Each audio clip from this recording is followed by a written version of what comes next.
Hey guys, welcome back to cerebral heights. माई सेल्फ शादाब और आज हम लास्ट टॉपिक डिस्कस करने जा रहे हैं चैप्टर नंबर फर्स्ट का, जिसका नाम है एप्लीकेशंस ऑफ लॉ। तो चलिए स्टार्ट करते हैं। लेकिन उससे पहले अगर आपने हमारे पुराने जो प्लेलिस्ट के वीडियोस है वो नहीं देखे तो बिल्कुल आप उनको ज़रूर देख लें ताकि आपको आगे समझने में आसानी हो। तो चलिए स्टार्ट करते हैं, ठीक है। तो सबसे पहले हम हेडिंग लगा लेते हैं applications of Gauss law. Applications of Gauss law, applications of Gauss law, ठीक है। तो बच्चों सबसे पहले यह चीज जानिए कि गॉस लॉ होता क्या है। गॉस लॉ क्या होता है? गॉस लॉ होता है net flux passing through a closed surface is equals to 1/ε0 times the charge inside it. मतलब किसी सरफेस के अंदर जितना चार्ज है उसका 1/ε0 टाइम्स आप लोगे तो उस सरफेस से निकलने वाला फ्लक्स होगा। किस केस में? जब वो सरफेस क्लोज हो, ठीक है। तो इसी के साथ सबसे पहली एप्लीकेशन है वो है electric field intensity. Electric field intensity at a point due to a point charge। तो हमको यह चीज पता है, कूलॉम्स लॉ से हमने इसको डेराइव भी किया था कि किसी पॉइंट पर इलेक्ट्रिक फील्ड इंटेंसिटी कितनी होती है, KQ/R का square in case of point charge, ठीक है। तो हमको निकालना electric field intensity at a point due to a point charge. But help किसकी लेना है इस बार हमको गॉस लॉ की हेल्प लेना है, ठीक है। तो चलिए बताइए, ये मान लो हमारे पास एक पॉइंट चार्ज है, ठीक है, जिसकी वैल्यू Q है और इससे R डिस्टेंस पर एक पॉइंट P है जहां पर मुझे इलेक्ट्रिक फील्ड इंटेंसिटी का कैलकुलेशन करना है, ठीक है। यहां पर एक पॉइंट P है जिस पर मुझे इलेक्ट्रिक फील्ड इंटेंसिटी का कैलकुलेशन करना है। तो मेरे पास ना तो कोई क्लोज्ड सरफेस है और ना ही मुझे ऐसा कोई आइडिया है कि मैं गॉस लॉ की हेल्प से किस तरह से डेराइव कर सकूं। अगर मैं इस चार्ज को इनक्लोज कर दूं इस तरह से कि ये गॉसियन सरफेस के अंदर आ जाए, तो क्या मैं गॉस लॉ को अप्लाई कर सकता हूं, ठीक है। तो मैं एक ऐसी इमेजिनरी गॉसियन सरफेस मानूंगा जो इस चार्ज के अबाउट सिमेट्रिक हो। तो अगर मैं सिलेंडर लेता हूं तो सिलेंडर में दो सर्कल्स होते हैं तो वो इसको सिमेट्रिकली इनक्लोज नहीं कर पाएंगे, अंदर नहीं कर पाएंगे, ठीक है। तो मैं एक स्फीयर लेता हूं जो इसको चारों तरफ से इनक्लोज कर ले, ठीक है। तो मैंने एक स्फीयर मान लिया,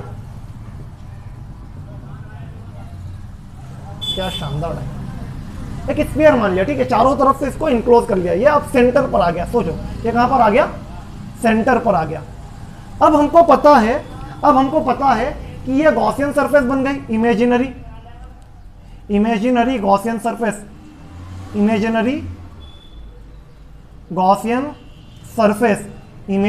गॉसियन सरफेस। अब बताओ गॉसियन सरफेस से निकलने वाला टोटल फ्लक्स कितना होगा? गॉसियन सरफेस से निकलने वाला टोटल फ्लक्स होगा 1/ε0 टाइम्स Q इनसाइड। और हमको फ्लक्स का पता है, फ्लक्स क्या होता है? EA cos theta. तो अगर छोटा सा फ्लक्स होता तो छोटा सा फ्लक्स EA cos थीटा, ठीक है, इज इक्वल्स टू, चलो मैं एक काम करता हूं, इसको इस तरह से लिख लेता हूं, integration EDS cos theta is equals to 1/ε0 times Q inside. Q inside कितना है? Q है, ठीक है। देखो इंटीग्रेशन EDS cos थीटा जो है ना वो अपने आप में टोटल फ्लक्स है, ठीक है। तो मैंने EDA cos थीटा, इसको EDS cos थीटा भी लिख सकते हो, EDA cos थीटा भी लिख सकते हो, EDA cos थीटा, ठीक है। मतलब अगर मैं यहाँ पर एक छोटा सा एरिया मान लूँ BA गॉसियन सरफेस का, ठीक है, तो अब इसके कारण इलेक्ट्रिक फील्ड हम निकाल सकते हैं। cos थीटा की वैल्यू कितनी हो जाएगी? देखो सेंटर से चार्ज की इलेक्ट्रिक फील्ड कितनी होगी? E इस डायरेक्शन में, मतलब थीटा की वैल्यू हो गई 0। तो cos थीटा कितना हो जाएगा? cos 0 की वैल्यू होती है 1, तो ये चीज हो जाएगी 1। मतलब ये बचा आपके पास में integration EDA is equals to 1/ε0 times Q inside, ठीक है। अब आपको DA का इंटीग्रेशन करना है क्योंकि इलेक्ट्रिक फील्ड क्या है भाई? इलेक्ट्रिक फील्ड तो हो जाएगी कांस्टेंट, हर जगह पर एक जैसी। तो देखो इलेक्ट्रिक फील्ड की वैल्यू आपको पता चल जाएगी कितनी हो जाएगी भाई। इलेक्ट्रिक फील्ड यहां से निकाल सकते हो, देखो ये हो गया E integration DA is equals to 1/ε0 times Q inside Q है, ठीक है। अब समझो ये इंटीग्रेशन D है, इंटीग्रेशन डी मतलब क्या, एरिया ऑफ स्फीयर, यह है area of sphere, area of sphere कितना होता है, आपको पता है कितना होता है, 4 पाई आर का स्क्वायर। तो E इंटू 4 पाई आर का square is equal to 1 upon epsilon naught times, और Q इनसाइड की जगह पर Q। क्या मैं E की वैल्यू निकालने के लिए मुझे चाहिए इलेक्ट्रिक फील्ड इंटेंसिटी, तो इलेक्ट्रिक फील्ड इंटेंसिटी एक पॉइंट P आ गया, ठीक है। तो E की वैल्यू निकालना है तो इन तीनों चारों चीज़ों को उधर ले आऊंगा, ठीक है। तो 1 अपॉन एप्सिलॉन नॉट तो पहले से था, ये 4 पाई को इसके साथ में लिख दिया, तो ये हो गया 1 अपॉन 4 पाई एप्सिलॉन नॉट, और Q डिवाइडेड बाय ये आर स्क्वायर को Q के अपॉन में लिख दिया, तो Q डिवाइडेड बाय आर के स्क्वायर। क्या यही थी electric field intensity at a point P, 1 upon 4 pi epsilon naught Q divided by r का स्क्वायर, ठीक है। या इसी को मैं लिख सकता हूं KQ बाय आर का स्क्वायर। तो ये सेम डेरिवेशन हुआ ना, ये सेम डेरिवेशन हुआ, तो गॉस लॉ की हेल्प से हम इस चीज को भी डेराइव कर सकते हैं। सेकंड एप्लीकेशन जो है वो है कूलॉम्स लॉ। कूलॉम्स लॉ को प्रूव करना है, ठीक है। कूलॉम्स लॉ को प्रूव करना है with the help of Gauss law, ठीक है। तो देखो यहां तक क्या आपने कर लिया, इसके आगे कुछ नहीं करना है, सेम डेरिवेशन को फॉलो करना है। यहां पर एक चार्ज Q0 मान लो, ठीक है। इस चार्ज Q0 को मान लो, तो इस चार्ज Q0 पर ये इलेक्ट्रिक फील्ड कितना फोर्स लगाइए, इस चार्ज Q0 पर कितना फोर्स लगाइए electric field, F is equal to E into Q0, या E की वैल्यू रख दो यहां पर, तो F इज इक्वल टू कितना हो गया 1 upon 4 pi epsilon naught Q divided by r का स्क्वायर इंटू Q0। क्या यही डेरिवेशन है कूलॉम्स लॉ का, देखो। तो ये F इज इक्वल टू कितना हो गया 1 upon 4 pi epsilon naught Q0 divided by r का स्क्वायर। देखो ये कोलम्बियन फोर्स आ गया। तो बहुत आसान है, अगर आपसे एग्जाम में पूछा जाए कि with the help of Gauss law आप डेराइव करके बताओ कूलॉम्स लॉ को, तो ये डेरिवेशन पूरा का पूरा फॉलो कर लेना, ठीक है। ये हो गया। तीसरी जो एप्लीकेशन है वो है कंडक्टिंग स्फीयर की या नॉन कंडक्टिंग थिन शेल की, ठीक है। तो हम उसको भी बता देते हैं। एप्लीकेशन नंबर 3, इसको मिटा दूं, इससे पहले आप इसका स्क्रीनशॉट ले लो, ठीक है, स्क्रीनशॉट ले लो। Third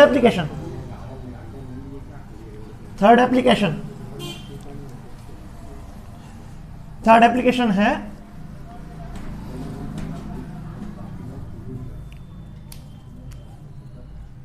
electric field intensity due to a uniformly charged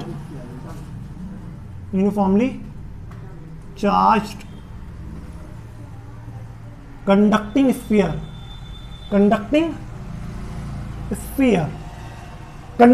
है, ठीक है।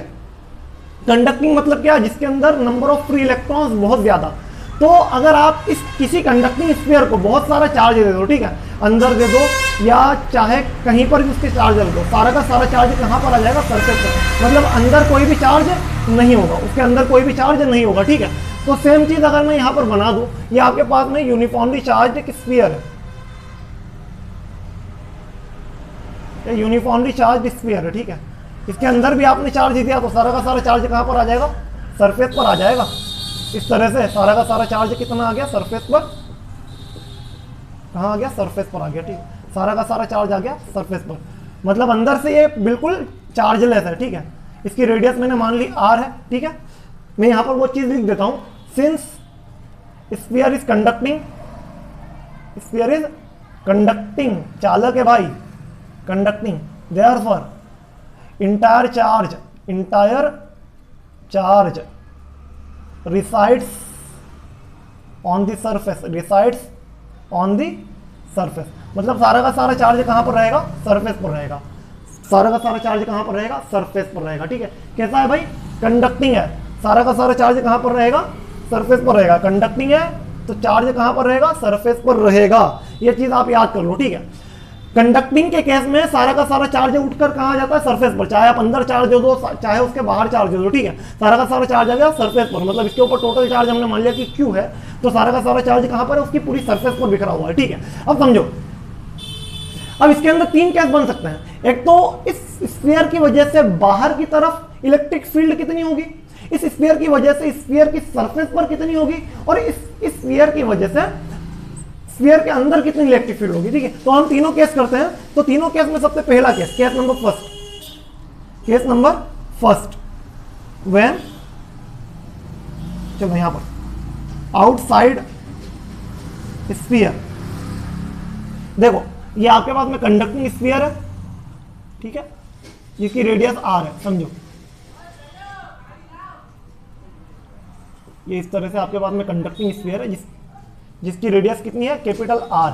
इससे बाहर किसी पॉइंट P पर आपको इलेक्ट्रिक फील्ड इंटेंसिटी का कैलकुलेशन करना है, ठीक है। तो अब देखो ये फिर से पॉइंट हो गया, देखो अब इसको आप गॉसियन सरफेस तो आपको दिख नहीं रही ना, इस पॉइंट पर इलेक्ट्रिक फील्ड निकालना, मतलब इससे क्या करोगे आप, इमेजिनरी गॉसियन सरफेस निकाल लोगे, ठीक है। मतलब इस तरह से कोई गॉसियन सरफेस, मतलब एक स्फीयर को इनक्लोज करने के लिए स्फीयर ही लोगे ना, तो आपने स्फीयर ले लिया गॉसियन सरफेस, जिसकी इस सेंटर से डिस्टेंस कितनी है, x है, x है। तो अब आप यहां पर लगा सकते हो गॉस लॉ। क्या कहता है गॉस लॉ? गॉस लॉ कहता है कि electric flux passing through a surface closed surface equals to 1/ε0 times q inside, यही होगा। अब ये कितना होता है, इंटीग्रेशन E dA, और इसकी इलेक्ट्रिक फील्ड क्योंकि इसके डायरेक्शन में, इसलिए हम cos थीटा को हम ऑलरेडी 1 कर देते, ठीक है। 1/ε0 टाइम्स चार्ज कितना है भाई अंदर, चार्ज कितना है, चार्ज कितना है, q चार्ज है, देखो q चार्ज है, इस स्फीयर का चार्ज कितना है, पूरा गॉसियन सरफेस के अंदर इस पूरा स्फीयर रखा हुआ है, तो q चार्ज हो गया, ठीक है। तो q चार्ज हो गया, ठीक है। अब समझो ये ही तो कांस्टेंट है। अच्छा, इस बड़े वाले गॉसियन सरफेस, क्योंकि ये dA करोगे आप, इंटीग्रेशन dA करोगे, तो ये किसका एरिया है, ये गॉसियन सरफेस का एरिया है, area of Gaussian surface. Gaussian surface भी क्या है आपके, स्फीयर। गॉसियन सरफेस भी क्या है, स्फीयर है। तो क्या हो जाएगा इसका एरिया, 4πx का स्क्वायर हो जाएगा, इज इक्वल टू 1/ε0 टाइम्स, अरे r की जगह पर x, बड़े वाले स्फीयर की रेडियस कितनी है, x है, ठीक है। तो 4πx का स्क्वायर, 4πx का स्क्वायर, ठीक है। तो इसी को मैंने कर दिया, E इज इक्वल टू यहाँ पर E इंटू 4πx का square is equal to 1/ε0 times q, या इसी को आप लिख दो, E इज इक्वल टू कितना, 1/4πε0 q डिवाइडेड बाय x का स्क्वायर। ये कहां पर आई, आउटसाइड द स्फीयर, आउटसाइड आई, ठीक है। अगर आपको स्फीयर की सरफेस पर निकालना, कहां पर निकालना, सरफेस पर, मतलब देखो कि ये आपकी गॉसियन सरफेस, ये आपका स्फीयर है, यूनिफॉर्मली चार्ज स्फीयर है, और इसी की सरफेस पर मतलब x is equal to r पर निकालना है आपको। तो बस यहाँ पर x की यहाँ पर क्या रख दोगे, r रख दोगे। तो मतलब केस नंबर 2 में क्या बनेगा आपका, case 2 on the surface of sphere, ठीक है, on the surface of sphere क्या रख दोगे आप, x इक्वल्स टू r रख दोगे, x इक्वल्स टू r रख दोगे, तो क्या हो जाएगा भाई यहाँ पर, E इज इक्वल्स टू 1/4πε0 और x की जगह पर रख दिया मैंने r, तो q डिवाइडेड बाय r का स्क्वायर, खत्म। अब क्या करना है केस नंबर 3 में, केस नंबर 3 में बनता है इसके अंदर की तरफ।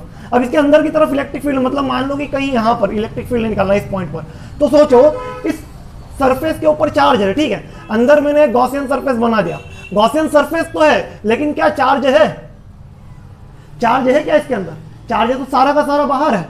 तो तीसरा केस जो है, तीसरे केस में अगर गॉस लॉ अप्लाई करोगे, case number 3, inside the surface, inside surface क्या होता है भाई, इनसाइड सरफेस इलेक्ट्रिक फील्ड हो जाएगी 0। बताते हैं कैसे, देखो इलेक्ट्रिक फील्ड कैसे निकाल देते हैं आप, गॉस लॉ से, और गॉस लॉ क्या होता है, phi E is equal to 1/ε0 times q inside. अब q इनसाइड ही 0 हो गया बेटा, q इनसाइड 0 हो गया, ठीक है। तो क्या हो जाएगा भैया, E dA cos थीटा, इसका इंटीग्रेशन क्या हो गया, फ्लक्स हो गया 0। अगर फ्लक्स 0 मतलब इलेक्ट्रिक फील्ड कितनी हो जाएगी यहां पर, ऐसा हमेशा जरूरी नहीं कि इलेक्ट्रिक फील्ड 0 हो जब फ्लक्स 0 हो, ठीक है। लेकिन यहाँ पर क्योंकि चार्ज इनसाइड 0 था, इनसाइड चार्ज 0 था, इसलिए यहाँ पर इलेक्ट्रिक फील्ड कितनी आ गई, 0। तो तीनों केसेस हो गए, तीनों केसेस हो गए, ठीक है। देखो अब इसके बाद में एक बहुत इंपॉर्टेंट केस, ठीक है, चौथा केस, फोर्थ केस, ठीक है। इसका स्क्रीनशॉट ले लो, फिर मैं आगे चौथा केस बताता हूं, ठीक है।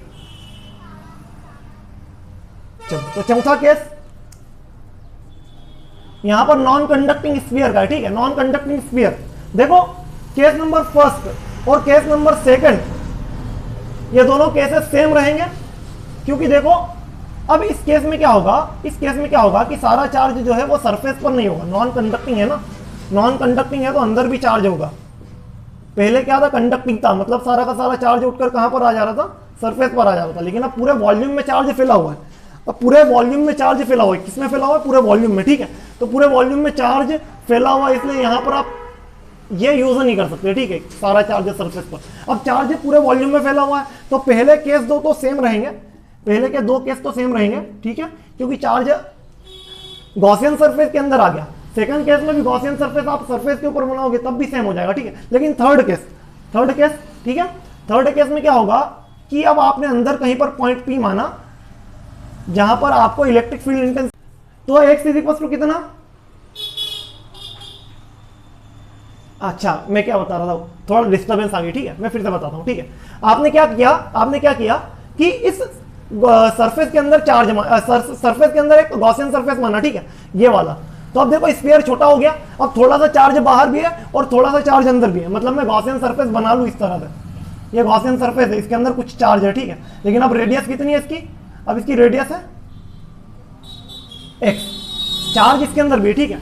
अब समझो ये पूरी गॉसियन सरफेस है जिसका एरिया कितना है 4 पाई x का स्क्वायर, ठीक है, लेकिन इसके अंदर चार्ज कितना है ये मुझे नहीं पता, इसके अंदर चार्ज कितना है ये मुझे नहीं पता। तो देखो ये क्या है, 3D सरफेस है। स्फीयर कैसा होता है, 3D होता है, स्फीयर 3D होता है, और 3D सरफेस के लिए आपको एक प्रॉपर्टी पता है जिसको कहते हैं हम चार्ज डेंसिटी। स्फेरिकल सरफेस के लिए आपको एक प्रॉपर्टी पता है जिसको हम कहते हैं चार्ज डेंसिटी या वॉल्यूमेट्रिक चार्ज डेंसिटी, ठीक है। तो मैं केस नंबर 3 डायरेक्ट करवा रहा हूं, ठीक है, आपको केस नंबर 3 डायरेक्ट करवा रहा हूं। इनसाइड स्फीयर,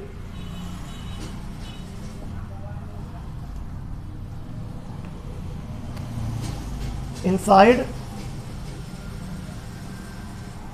स्फीयर, ठीक है, इनसाइड स्फीयर निकालना है, ठीक है। तो देखो इस पूरे के पूरे स्फीयर के लिए रो की वैल्यू कितनी होती, रो की वैल्यू कितनी होती, charge per unit volume, charge per unit volume. अगर मैं पूरे स्फीयर की बात करूं तो पूरे स्फीयर के लिए कितना था, पूरे स्फीयर के लिए था चार्ज कितना Q और वॉल्यूम कितना 4/3 पाई r क्यूब। गोले का आयतन इतना होता है भाई, स्फीयर का वॉल्यूम होता है ना 4/3 पाई r क्यूब, ठीक है। तो ये रो हो गया किसके लिए, पूरे स्फीयर के लिए। लेकिन मैं इसके लिए भी अगर रो की वैल्यू देखूंगा तो भी सेम है। तो अगर मैं इसके लिए रो की वैल्यू देखूं तो इसके लिए अंदर मैंने चार्ज मान लिया डी क्यू डैश मान लिया, क्यू इनसाइड को। अब चार्ज चेंज हुआ ना, देखो इसमें चार्ज चेंज हुआ, इसमें टोटल में चार्ज क्यू था, अब यहां पर मैंने मान लिया चार्ज क्या है क्यू डैश है, तो इसको मैं क्यू इनसाइड को क्या कर देता हूँ क्यू डैश कह देता हूँ, ठीक है। तो यहाँ पर चार्ज कितना क्यू डैश डिवाइडेड बाय, अब इस वाले सरफेस का एरिया कितना, इस वाले सरफेस का वॉल्यूम कितना, इस वाले स्फीयर का वॉल्यूम कितना 4/3 पाई एक्स क्यूब हो जाएगा। तो यहाँ पर लिख देंगे अपन 4/3 पाई एक्स क्यूब। अगर मैं यहाँ से क्यू डैश की वैल्यू निकालना चाहूँ तो क्यू डैश की वैल्यू कितनी हो जाएगी भाई, Q dash is equal to कितना rho into 4/3 pi x cube. अब रो की वैल्यू आप यहाँ पर रख दो, रो की वैल्यू आप यहाँ पर रख दो तो क्यू डैश की वैल्यू आ जाएगी आपके पास में, रो की वैल्यू आप रख दोगे तो क्यू डैश की वैल्यू आ जाएगी। क्यू डैश कितना हो जाएगा, कहाँ गया ये रहा, Q divided by 4/3 pi R cube. आपने यहाँ पर वैल्यू रख दी as it is 4/3 pi x cube. देखो 4/3 पाई से 4/3 पाई कैंसिल हो गया, सिर्फ आपके पास बच रहा है Q dash equals to Q x cube divided by are cube, ठीक है, ये चीज बच रही है, ठीक है, ये चीज बच रही है। तो बस आपको क्या करना है, आपको कुछ नहीं करना है, इसी डेरिवेशन में क्या करना है आपको कि गॉस लॉ अप्लाई करना है। गॉस लॉ क्या कहता है भाई, electric flux passing through a closed surface equals to 1/ε0 times the charge inside it. अब देखो इलेक्ट्रिक फ्लक्स किसका निकाल रहे हो आप गॉसियन सरफेस के लिए निकाल रहे हो, ठीक है। तो फाई ई कितना हो गया, E into area of Gaussian surface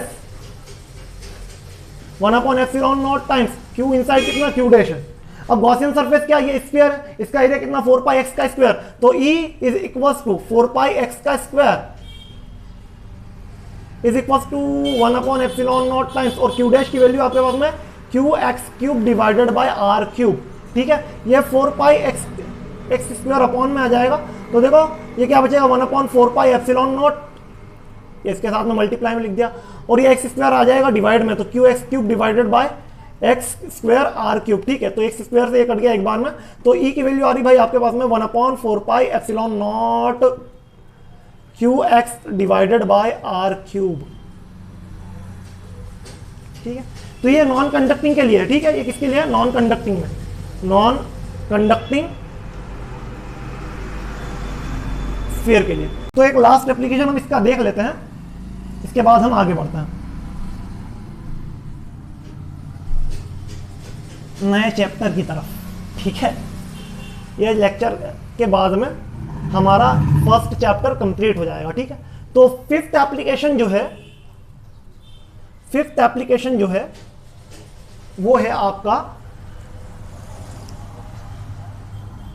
electric field intensity due to a uniformly charge sheet, uniformly charged sheet,